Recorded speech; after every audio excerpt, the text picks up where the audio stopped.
दोस्तों आप लोगों को पता होगा कि आजकल जो व्हाट्सएप है ना वो डाटा कलेक्शन वगैरह कर रही है, लेकिन कभी आप लोगों ने ये सोचा है कि जो बड़ी बड़ी कंपनीज होती हैं तो ये डाटा कलेक्ट करती क्यों है और इसके पीछे का रीज़न क्या है।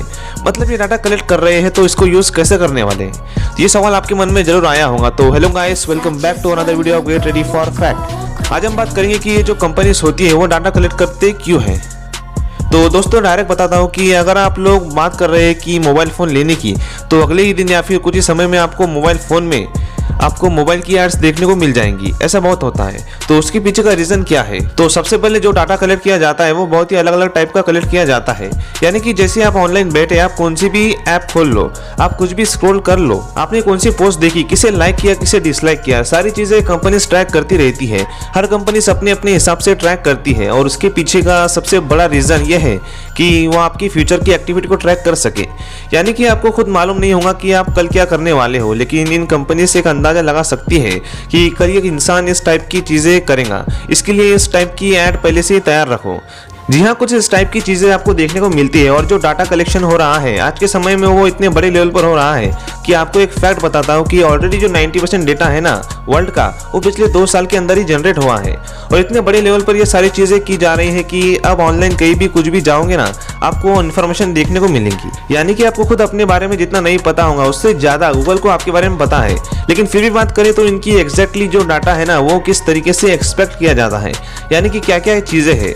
जैसे कि आपकी पर्सनल इंफॉर्मेशन तो ऑलरेडी उनके पास है, या फिर कभी आपने कहीं पर आईडी वगैरह बनाई होगी, डेट ऑफ बर्थ दी होंगी, कुछ और इन्फॉर्मेशन दी होंगी, तो ये रहती है।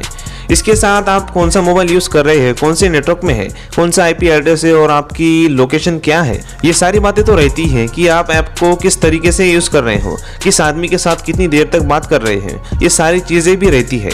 आप कहाँ किसे देख रहे हैं, आप स्क्रॉल करते हैं ना धीरे धीरे स्क्रीन के ऊपर, वो भी पता होता है।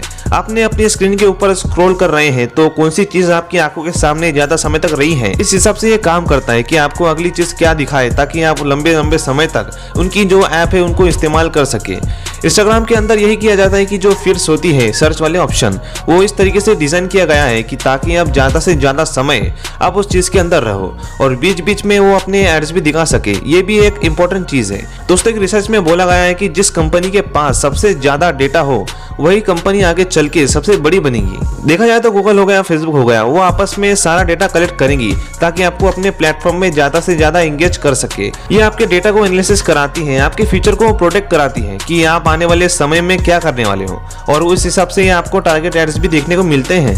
बेसिक रीजन यहाँ पर कंपनीज ने बोला है कि आपको टारगेटेड एड्स देखने को मिलते हैं।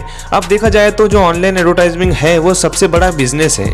तो आपको क्या लगता है हमें कमेंट में बताओ, और वीडियो पसंद आया तो लाइक कर देना, चैनल को सब्सक्राइब कर देना। Have a nice day.